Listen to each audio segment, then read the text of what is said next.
Hi, this is Jay Washburn. And I'm Joe Bondowski. And you're listening to Start Writing. And this is our grammar and poetry episode.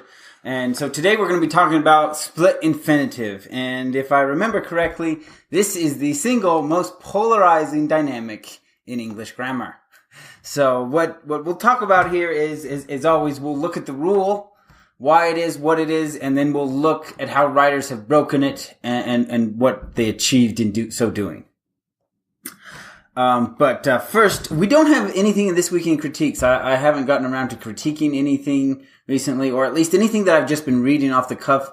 I haven't had any really harsh comments on it. But Jay has got something for you. So I told you I've been on a Michael Crichton kick. And I read this a few weeks ago, so it's already a little vague. But so I'm at the end of The Lost World, right? It's the sequel to Jurassic Park. And the heroine, I can't remember her name, is like, she hides underneath a vehicle from the T-Rex at the very end, right? And the bad guy crawls under there with her. Like, he's terrified. And, like, but by the way, I'm about to spoil the ending. You should have read this decades ago. So he crawls under there with her, and, like, you want the Jurassic Park to end with the dinosaur eating the bad guy, right? He's kind of the hero in a way, well, like thematically, but the hero is really the person who's underneath the truck, right? Mm. And so, like, in fact, that's one thing I don't love about the Jurassic Park movie. You remember at the end, they're like getting pinned down by the raptors, right, and the T-Rex just barges in and eats them, right? So that's totally Deus Ex Machina, right? Totally is. So yeah. She's underneath the Jeep with the bad guy, and the T-Rex is out there like sniffing, and she shoves him out. So you're able to have the T-Rex come in and eat him, but it's still the protagonist, her like choice, her decision. Yes, and I loved it. I was like, this satisfies both of those really well. Anyway, I thought it was a really that cool was ending. Brilliant. That is definitely a brilliant move because you want the dinosaur to do it because it's just part of the whole genre. Yeah. But you know that if you do that, it's Deus Ex Machina, and so he creates this scene where her choice is still what drives it. That's brilliant. Yeah, it worked really well. Yeah, that is. Yeah. All right. Okay, so first we'll talk about what is a split infinitive, because I say it to enough people and like, huh? So an infinitive is where you have to and a verb. To run, to jump, to read, right? That's the infinitive, when you have the to followed by that verb. And splitting it is then if you take some kind of an adverbial and you insert it between the two of those. So the most popular and famous of all split infinitives is, of course, to boldly go where no man has gone before, right? Everybody's heard it, right? It's a good one. and we'll talk about why it's good. So that's the infinitive, and that's what it is to split the infinitive. So a brief history, as English evolved into Middle English out of Old English, that is where it began to allow infinitives to be split without losing their meaning.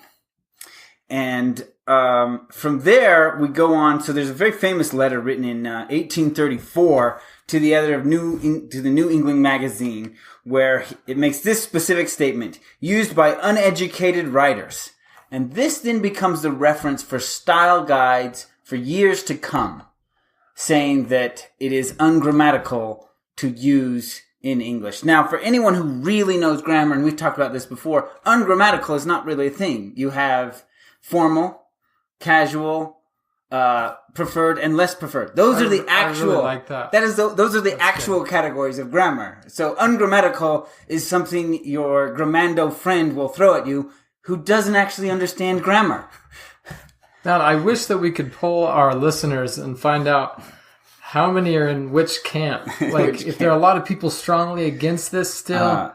So in 1966 is when we get the first style guide saying that you can use split infinitives in specific instances. And then in 1998, the Oxford Grammar Guide allows for the split infinitive in formal grammar. That's the important part. In formal writing, you can split an infinitive. All right. So I'm going to try and do this with all our grammar points. And what we call these the arguments about English. And so these are the different arguments are why something should or shouldn't be a certain way in English. And then essentially I will try and go through and resolve each grammatical query and the reasons the writer breaks these rules based on this criteria, okay?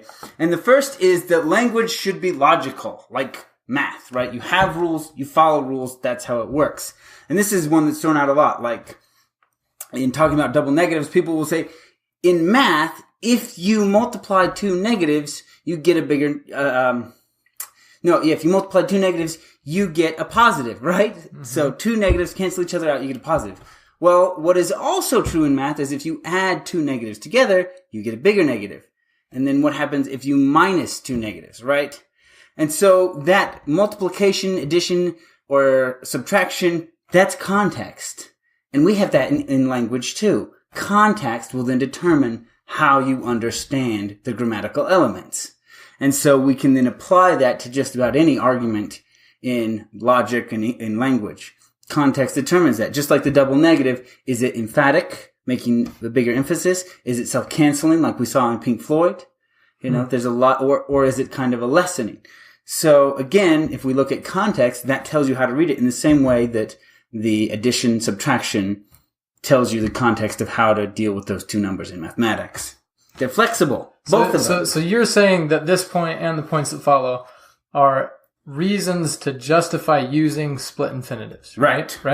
Yeah. So language is flexible just like math, and there are certain rules that kind of govern it.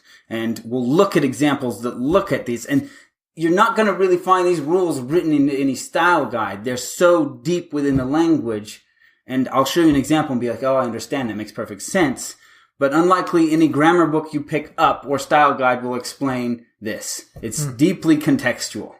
So we'll go on. So language should be how it was and shouldn't change. Right? This is the next argument. But if you look at words like spam, mouse, and decimate, you can see that these words have changed. Spam was initially a brand of canned meat. Well, it was a brand. Yeah, it was a specific brand. And I think that they were the biggest one. So spam then became not only the reference to the brand, but the style, right? But now we use it to refer to stuff that comes in your email inbox. Spam, right? Language evolves and changes, particularly as technology and science advances. A lot of times they will use known words for new things. Like, for example, there is a gene that helps determine how your fingers grow called Sonic Hedgehog. That's awesome. After the video game. Because the guy who discovered it wanted something people could remember. It was easy to, it was easy to pick up, easy to remember so weird, and though. reference. And that was something he grew up with, and so he named it Sonic Hedgehog. So now, here's the interesting thing. How many genes have you heard of, described, and they've got all kinds of weird numbers names? Guaranteed you, after today, you will never forget. Got it. Sonic Hedgehog helps form the digits. That's genius. Knew what he was doing, right? So language evolves. One of the big ones that is often debated is decimate. People say it's to reduce by a tenth. They said, but if you look up the word today in the dictionary, it has broader meanings. It's, devastating and destruction. And that is derived not from the literal killing of 10% of a Roman legion, but the emotional impact it had on the survivors. The literal was, you killed 10% of them. The emotional impact was devastating because they were randomly selected because of something someone or all of them had done. It was like a punishment to did you say a legion or like a group of soldiers? So it was a Roman legion, so you had 100 of them. So we're not going to whip all of you. We're going to kill 10% of you. Yeah, they killed 10% of them. And so it was emotionally devastating to those who remained alive. And so that then becomes often the meaning reference, not the literal 10%, but that emotional devastation and destruction, which has then been expanded into a physical understanding. Yeah. And so the word has evolved. And so language changes and it evolves. And that's, part of that is the need for new words to explain concepts. And part of that is as we try to create nuance, we push language in new ways. right? The next argument is language is defined by the great writers of it and reference what they have done. So this is a list of all these writers who have used split infinitives. Shakespeare, Robert Burns, John Donne, Stephen Crane, who wrote The Red Badge of Courage, Bram Stoker, Samuel Johnson, Samuel Coleridge, Emily Bronte, and on and on and on. It's a huge list. Like, in the notes, it's a bigger list than I went through now. And the actual list is even like 10 times that size. Great writers have split infinitives all the time because it works in English. Some people think that language should be like the language it comes from. And this is a lot of where this idea of split infinitives can't be done in English, is that you can't split an infinitive in Latin. In Latin, the infinitive and the verb become one word, so it cannot be split. It's not something you can do. It's just a single word, or it's two words fused together into... It's like they fuse together, right? Like just like German, like they fuse they fuse it all into one big word. So that's kind of how it was working in Latin. Yeah, and so the infinitive and the verb in Latin would fuse into one word, and so you couldn't split it. Literally, you couldn't split it. Well, people were trying to apply these Latin rules to English because everyone who was educated wrote in Latin. It was the language of the world. It was the language of science, and it was the language of religion and politics. And so they were trying to apply these rules to the language. The thing is, French and Spanish and Italian root in Latin. English does not. And so trying to apply that rule really doesn't work at all in English. Latin rules don't work. And anytime someone has tried to apply them, they are proven wrong, and great writers, do what they're going to do. So there is an interesting... So people will sometimes get stuck in their ways on grammar. There's a great moment. This is a great moment. So in the swearing in of Obama, the presidential oath has a split infinitive in it. And, Obama has probably read this oath so many times in preparation for this moment. Thinking about it, what it means, memorizing it. Like, he knows the oath as he goes up there. And the interesting thing is the Chief Justice, Roberts, who is administering the oath, doesn't like split infinitives. You guaranteed when he was a kid in grammar school, they pounded him into his head. You can't split an infinitive. You can't. And so when he gets to the infinitive, he unsplits it. He puts the infinitive back together and moves the adverb. So he's supposed to say, "I will faithfully execute." No, he's supposed to. I think he's supposed to say, he's supposed to say, "I will faithfully execute." Yeah, that's what he's supposed to say. And he says, "I will execute faithfully." And Obama doesn't repeat it. He's like, pauses. And then Roberts realizes he has just changed the presidential oath, goes back and corrects it, and then repeats it. I have the clip. I'm going to try and extract the audio and put it right here so you can actually hear the moment. Yeah. As it plays out, because it's a great, great moment. You should watch it, though. I looked it up because you put it in the notes. Yeah, I did. Yeah, it's funny. Obama just kind of gives him this look like, "Did you really?" and then they keep going. It's super funny. yeah. So it was it's an interesting moment. So some other just interesting grammatical things that come up in the TV show The Last Man on Earth. Carol is one of those people who likes to correct other people's grammars, and she adheres very harshly to certain grammatical rules, which often leads to her not making very much sense. So one of the grammar rules that isn't really a rule in English, but a lot of people say, is you can't end a sentence in a preposition. Mm-hmm. And so you watch her do the weirdest things with her sentences, trying to avoid ending sentences with a preposition. So the first time it comes up, Phil says, "I promise you, there is nothing to be afraid of." To which Carol responds, "Nothing of which to be afraid." It sounds a little weird, but it still works, right? Because she is trying to make sure that preposition isn't at the end. But then things get crazy. And Phil says to her, "What do you need that gun out for?" Which, again, you have the preposition out there. And she says, "Don't you mean out for what do you need that gun?" Right? At that point, her whole argument falls apart. There are you can end a sentence with a preposition in English, and sometimes you should end a sentence with a preposition in English. Otherwise, it gets messy. Yeah, I'm trying to reconstruct it.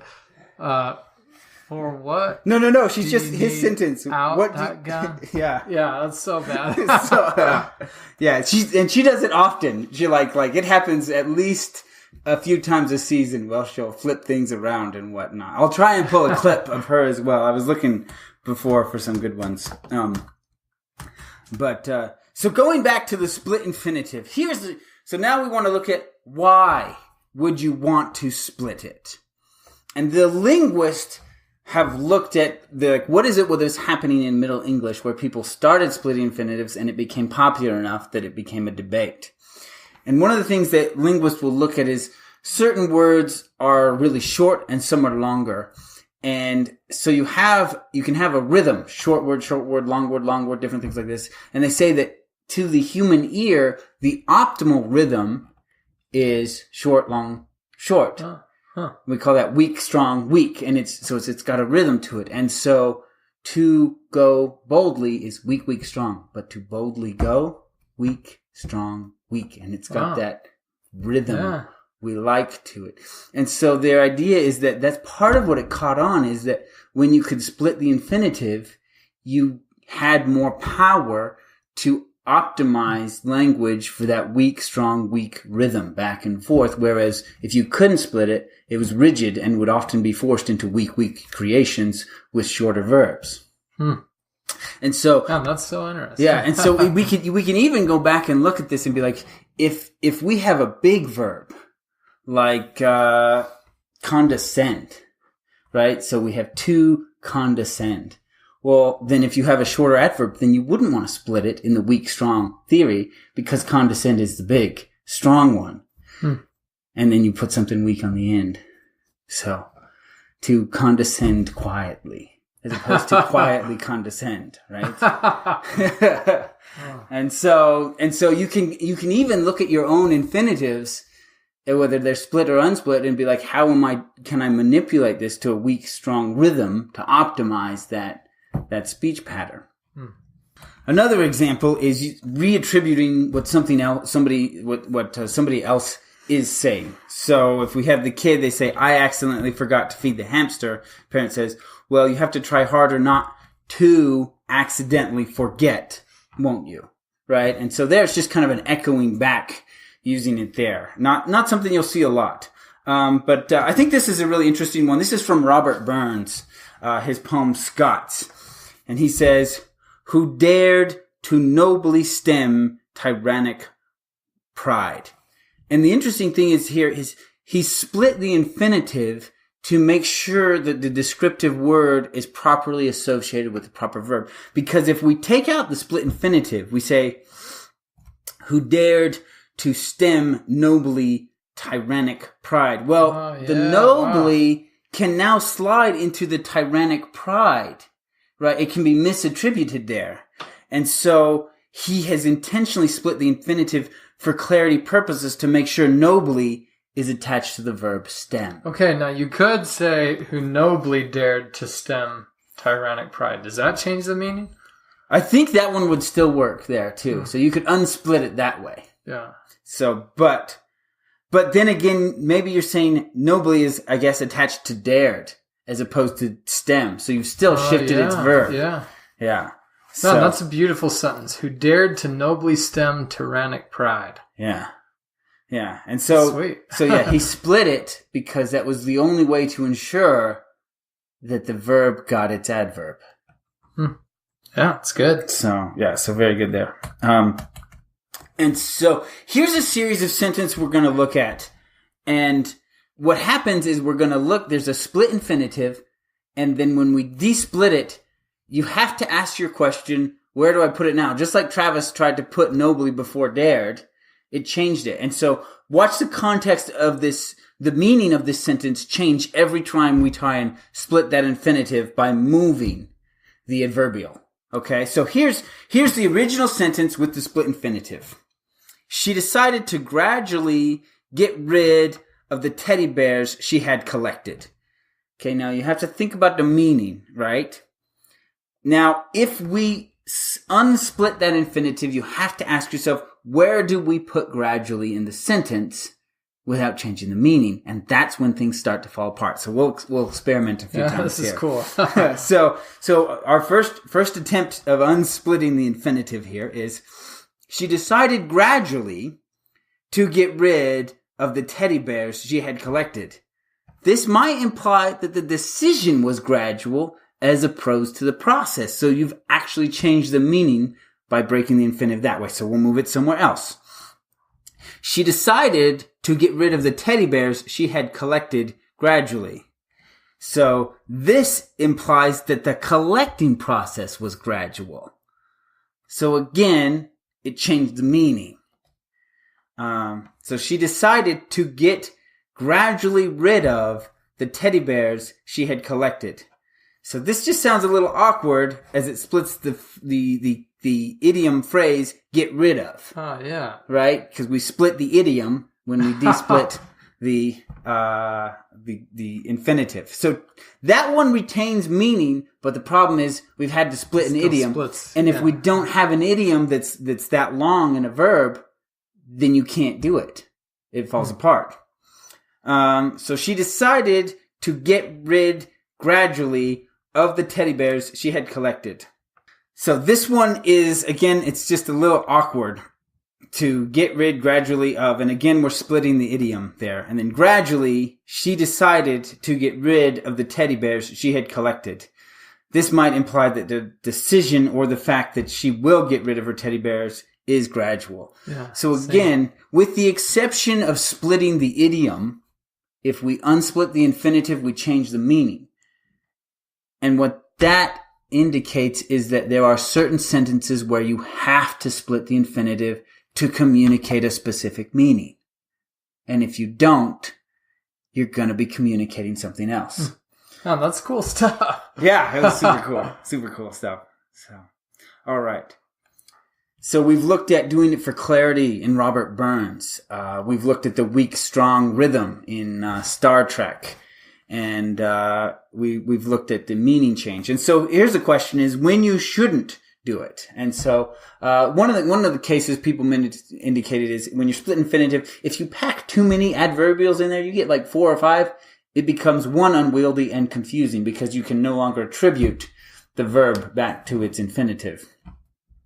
Well, and there's just the general rule of don't use adverbs when you can replace them with just a strong verb. Yeah. But sometimes when you split it, it just becomes a little bit confusing. So we should try to, whenever possible, avoid splitting infinitives. Or we should try to avoid splitting infinitives whenever possible. So, again, which is actually the sentiment I kind of disagree with. I feel like splitting infinitive can often be powerful, right? I mean, I guess most people have been taught, or at least heard vaguely, you shouldn't split them. And I've tried to show you examples where you should, because as a writer, I want you to understand the rule and then feel empowered to break it for better writing. So while technically this isn't a rule in English, you can see why writers who lived under a time in English grammar thought it was a rule and then made careful, deliberate decisions to break it. And in so doing, you can see some of the great writing that they did in those moments. Yeah, before we started this, I would have said that, yes, you should avoid it when you can. But now I'm very convinced. You're convinced? Of these awesome uses. This is sweet. Yeah, this is awesome. Cool. All right. So if you enjoy our show, as always, we would love it if you would leave a review on iTunes or whatever platform you listen to.